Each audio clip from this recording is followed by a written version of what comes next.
इधर इधर मिलवै सर्वाधार मंगलमय मंगल करण विनवा बारंबार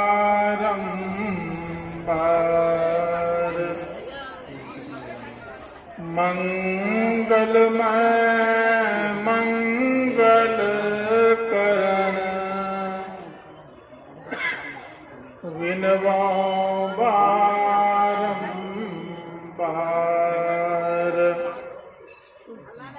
धन्य धन्य सतगुरु सुखद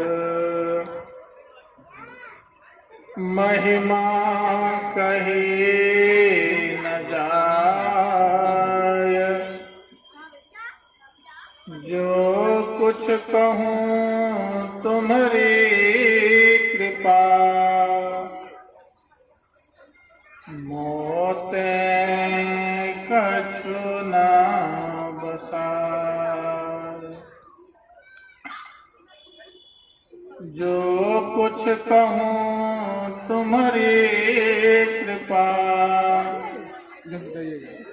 मोते कछु न बसाय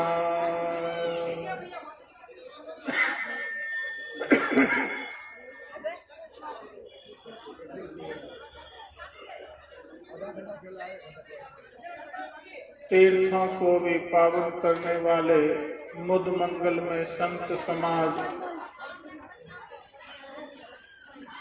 महर्षि में ही ध्यान योग आश्रम हिजला में नववर्ष मनाने हेतु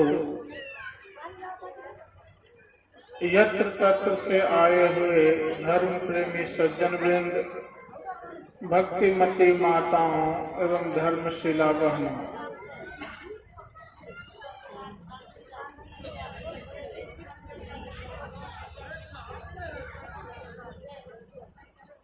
भगवान श्री राम ने कहा, सुलभ सुखद मार्ग यह भाई।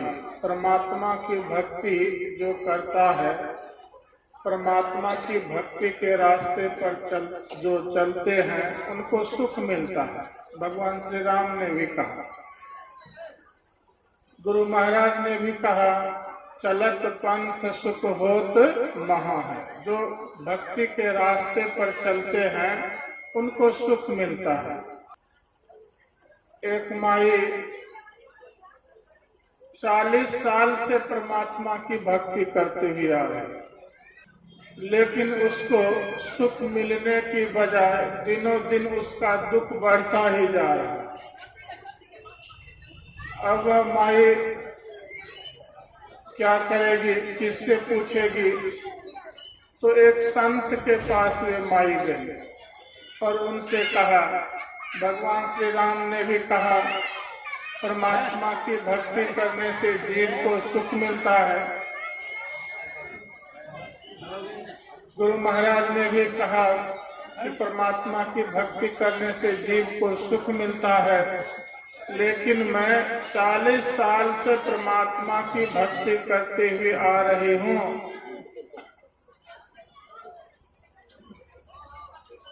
40 साल से परमात्मा की भक्ति करते हुए आ रही हूँ, लेकिन मेरा दुख घटने की बजाय मेरा दुख दिनों दिन बढ़ता ही चला जा रहा है। कृपा करके आप बतलाइए, मेरा भक्ति करने का तरीका गलत है कि मेरा भक्ति करने का नियम गलत है? कृपा करके आप मुझे बतलाइए कि मैं किस प्रकार से परमात्मा की भक्ति करूं। तब उस संत ने कहा, माई पहले यह तो बतलाओ, तुम परमात्मा की भक्ति करती कैसी हो? किस प्रकार से तू भक्ति करती हो? तो वह माई कहती है, मैं रोज सुबह 4 बजे जग जाती हूँ, स्नान करती हूँ,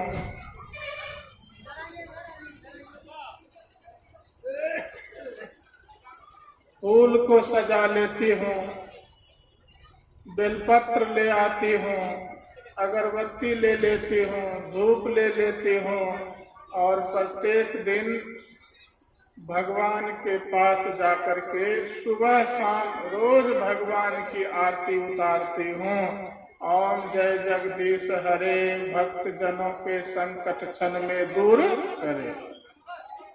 आरती में भी लिखा हुआ है कि भक्त जनों के संकट क्षण में दूर करे, लेकिन मैं परमात्मा की भक्ति करती करती 40 वर्ष हो गए, लेकिन मेरा दुख घटने की बजाय मेरा दुख दिनों दिन बढ़ता ही चला जा रहा है।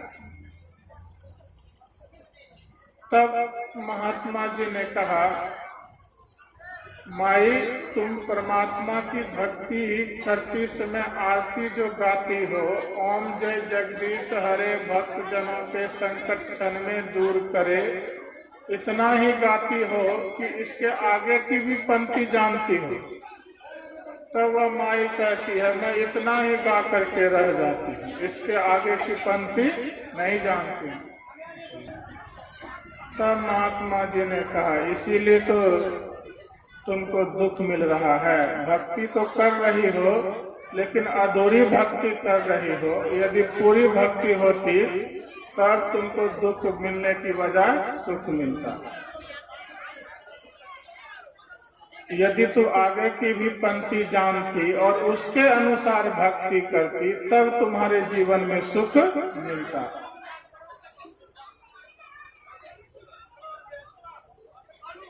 ओम जय जगदीश हरे, भक्त जनों के संकट क्षण में दूर करे। किनका संकट दूर होगा? ज्यो ध्यावे फल पावे, दुख बिन से मन का, सुख संपत्ति घर आवे, कष्ट मिटे तन का। जो ध्यावे, जो बैठ करके परमात्मा का ध्यान करेगा, उसका दुख खत्म होगा। केवल अगरबत्ती दिखलाने से दुख खत्म होने वाला नहीं। और तू 40 साल की बात कर रही हो, यदि तू बैठ करके ईश्वर का ध्यान करोगी तो क्षण में तुम्हारे जीवन के सारे दुख समाप्त हो जाएंगे और सुख संपत्ति तुम्हारे जीवन में भर जाएंगे। इसीलिए गुरु महाराज ने कहा, आओ भाई सार भगति करू, असार भगति करी संसार भ्रमत रहो, श्रम फल निष्फल गऊ। असार की भक्ति करते रहेंगे तो जीवन में दुख ही दुख मिलेगा, सुख मिलने वाला नहीं। इसीलिए भक्ति का पहला अंग क्या है? प्रथम भगति संतन कर संगा।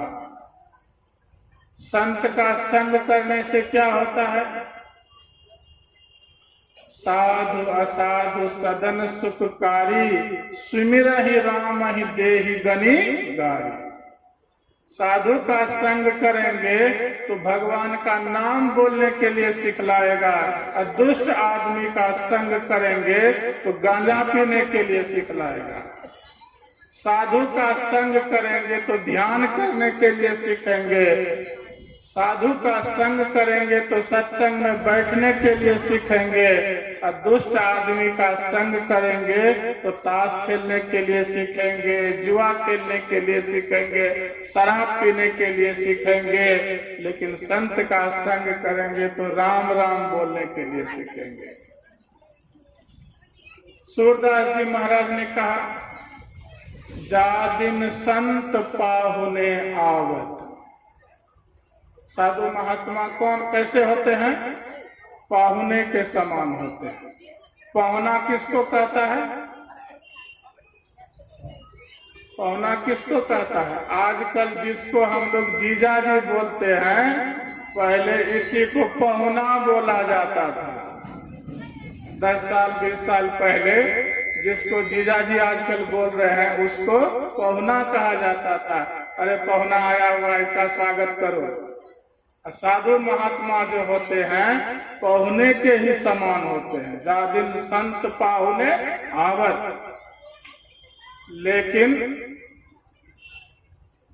यदि आपके यहाँ जीजाजी आते हैं तो उनका कितना आदर सत्कार करते हैं, खूब आदर सत्कार, अरे ये खिलाओ वो खिलाओ, इसकी ऐसी व्यवस्था करो उसकी वैसी व्यवस्था करो, लेकिन कितना भी आदर सत्कार स्वागत करेंगे, लेकिन वे कभी कहते हैं बैठ करके मैं भी सत्संग करता हूँ, तू भी बैठ करके सत्संग कर, बैठ करके मैं भी ध्यान करता हूँ, तू भी बैठ करके ध्यान कर। वे कभी आपको ध्यान करने के लिए नहीं कहेंगे, वे कभी आपको भगवान का नाम लेने के लिए नहीं बोलेंगे, लेकिन आपको शॉपिंग करने के लिए भले ही बाजार लेकर चले जाएंगे, सिनेमा दिखाने के लिए आपको भले ही बाजार लेकर के चले जाएंगे, लेकिन भगवान का भजन करने के लिए कभी नहीं कहेंगे। लेकिन साधु संत महात्मा जिस दिन आपके यहाँ आएंगे तो वे क्या करते हैं, सुमिरत और सुमिरावत जादिन संत पाहुने आवत। साधु महात्मा यदि आपके यहाँ जाएंगे, जैसे ही ध्यान का समय होगा तो कहेगा तू भी बैठकर ध्यान कर, मैं भी ध्यान करता, तू भी बैठकर भगवान का नाम लो, मैं भी बैठकर भगवान का नाम लेता हूँ, तू भी बैठकर स्तुति करो, मैं भी बैठकर स्तुति करता हूँ। इसीलिए यदि साधु का संग करेंगे तो भगवान का नाम लेने के लिए सीखेंगे, ध्यान करने के लिए सीखेंगे, सत्संग में बैठने के लिए सीखेंगे, बड़ों का आदर करने के लिए सीखेंगे। और दुष्ट का संग करेंगे तो जीवन में शराब पीने के लिए सीखेंगे, व्यभिचार करने के लिए सीखेंगे। और यदि संत का संग करते रहेंगे तब और क्या करेंगे, बंधन कठिन कर्म जो पहले सोऊ काटी बहावत जादिन संत पाहुने आवत। हमारे जीवन के किए हुए जितने अशुभ कर्म है, हमारे पिछले जन्मों का किया हुआ जितने अशुभ कर्म है, यदि संत का संग करते रहेंगे तो सारे अशुभ कर्मों का नाश होता चला जाएगा और मनुष्य आपको पवित्र बना देगा। संत का संग करेंगे तो आपको पवित्र बना देंगे। इसलिए संगत साधुन की करिए, कपटी लोगन सा डरिए। श्री सद्गुरु महाराज।